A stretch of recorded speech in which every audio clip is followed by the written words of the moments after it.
Shukor nakaslem jong unongsan Hima.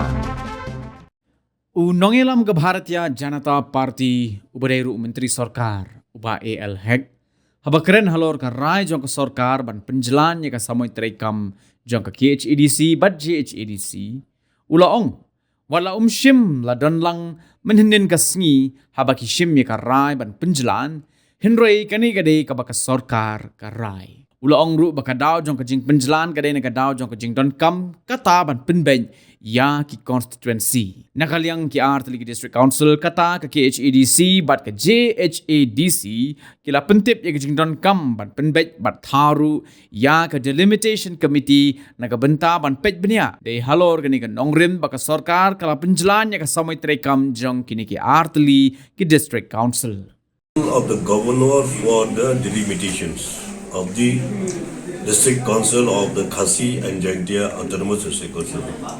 For that reason, the government yesterday, the cabinet, I was not of course in the cabinet, but the decision taken to postpone the district council election for the next 6 months. Okay, but what do you make of the decision? What is the decision you are asking?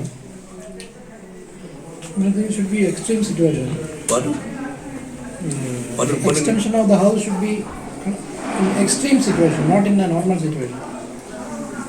See, this delimitation also is one of the important decisions of the states and the district.